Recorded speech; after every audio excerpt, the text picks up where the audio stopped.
प्रेरितों के कामों का वर्णन 21वां अध्याय। जब हमने उनसे अलग होकर जहाज खोला तो सीधे मार्ग से कोस में आए और दूसरे दिन रूदुस में और वहां से पतरा में, और एक जहाज फिनीके को जाता हुआ मिला और उस पर चढ़कर उसे खोल दिया।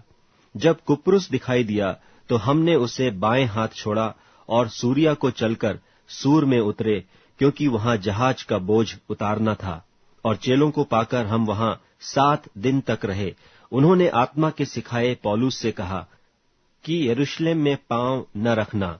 जब वे दिन पूरे हो गए तो हम वहां से चल दिए, और सब ने स्त्रियों और बालकों समेत हमें नगर के बाहर तक पहुंचाया, और हमने किनारे पर घुटने टेक कर प्रार्थना की।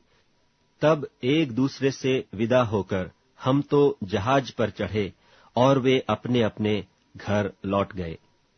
तब हम सूर से जल यात्रा पूरी करके पतुली मयीस में पहुंचे और भाइयों को नमस्कार करके उनके साथ एक दिन रहे। दूसरे दिन हम वहां से चलकर कैसरिया में आए और फिलिप्पुस सुसमाचार प्रचारक के घर में, जो 7 में से एक था, जाकर उसके यहां रहे। उसकी 4 कुंवारी पुत्रियां थीं जो भविष्यवाणी करती थीं। जब हम वहां बहुत दिन रह चुके तो अगबुस नाम एक भविष्यद्वक्ता यहूदिया से आया। उसने हमारे पास आकर पौलुस का पटका लिया और अपने हाथ पांव बांधकर कहा, पवित्र आत्मा यह कहता है कि जिस मनुष्य का यह पटका है उसको यरूशलेम में यहूदी इसी रीति से बांधेंगे और अन्य जातियों के हाथ में सौंपेंगे। जब ये बातें सुनी तो हम और वहां के लोगों ने उससे विनती की कि यरूशलेम को न जाए, परंतु पौलुस ने उत्तर दिया कि तुम क्या करते हो कि रो रो कर मेरा मन तोड़ते हो। मैं तो प्रभु यीशु के नाम के लिए यरूशलेम में न केवल बांधे जाने ही के लिए वरन मरने के लिए भी तैयार हूं। जब उसने न माना तो हम यह कहकर चुप हो गए कि प्रभु की इच्छा पूरी हो। उन दिनों के बाद हम बांध छांद कर यरूशलेम को चल दिए।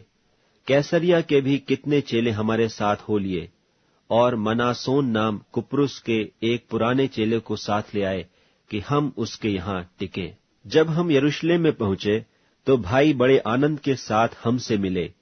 दूसरे दिन पौलुस हमें लेकर याकूब के पास गया, जहां सब प्राचीन इकट्ठे थे। तब उसने उन्हें नमस्कार करके जो जो काम परमेश्वर ने उसकी सेवकाई के द्वारा अन्य जातियों में किए थे, एक एक करके सब बताया। उन्होंने यह सुनकर परमेश्वर की महिमा की।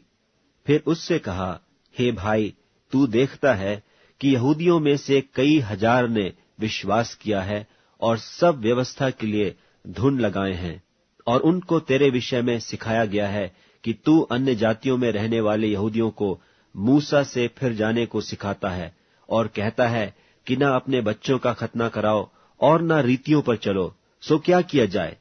लोग अवश्य सुनेंगे कि तू आया है, इसलिए जो हम तुझसे कहते हैं वह कर। हमारे यहाँ 4 मनुष्य हैं जिन्होंने मन्नत मानी है। उन्हें लेकर उनके साथ अपने आप को शुद्ध कर और उनके लिए खर्चा दे कि वे सिर मुड़ाएं। तब सब जान लेंगे कि जो बातें उन्हें तेरे विषय में सिखाई गईं उनकी कुछ जड़ नहीं है, परंतु तू आप भी व्यवस्था को मानकर उसके अनुसार चलता है। परंतु उन अन्य जातियों के विषय में जिन्होंने विश्वास किया है, हमने यह निर्णय करके लिख भेजा है कि वे मूर्तों के सामने बलि किए हुए मांस से और लोहू से और गला घोटे हुओं के मांस से और व्यभिचार से बचे रहें। तब पौलुस उन मनुष्यों को लेकर और दूसरे दिन उनके साथ शुद्ध होकर मंदिर में गया और बता दिया कि शुद्ध होने के दिन, अर्थात उनमें से हर एक के लिए चढ़ावा चढ़ाए जाने तक के दिन कब पूरे होंगे।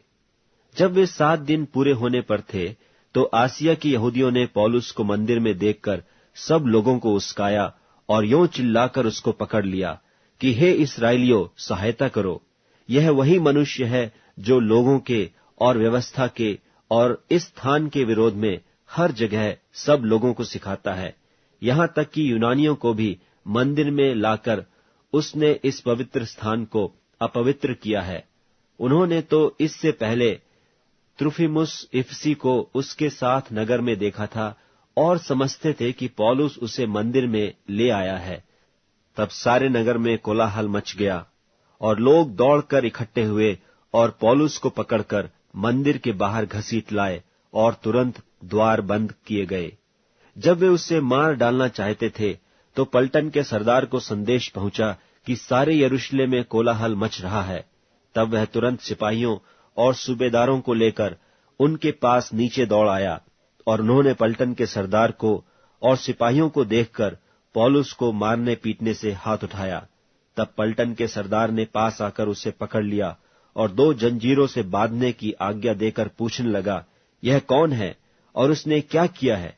परंतु भीड़ में से कोई कुछ और कोई कुछ चिल्लाते रहे, और जब हुल्लड़ के मारे ठीक सच्चाई न जान सका तो उसे गढ़ में ले जाने की आज्ञा दी।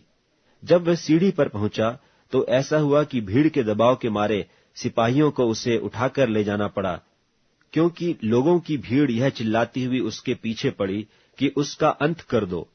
जब वे पौलुस को गढ़ में ले जाने पर थे तो उसने पलटन के सरदार से कहा, क्या मुझे आज्ञा है कि मैं तुझसे कुछ कहूं? उसने कहा, क्या तू यूनानी जानता है? क्या तू वह मिस्री नहीं जो इन दिनों से पहले बलवई बनाकर 4000 कटारबंद लोगों को जंगल में ले गया? पौलुस ने कहा, मैं तो तरसुस का यहूदी मनुष्य हूं, किलिकिया के प्रसिद्ध नगर का निवासी हूं, और मैं तुझसे विनती करता हूं कि मुझे लोगों से बातें करने दे। जब उसने आज्ञा दी तो पौलुस ने सीढ़ी पर खड़े होकर लोगों को हाथ से सैन किया। जब वे चुप हो गए तो वह इब्रानी भाषा में बोलने लगा कि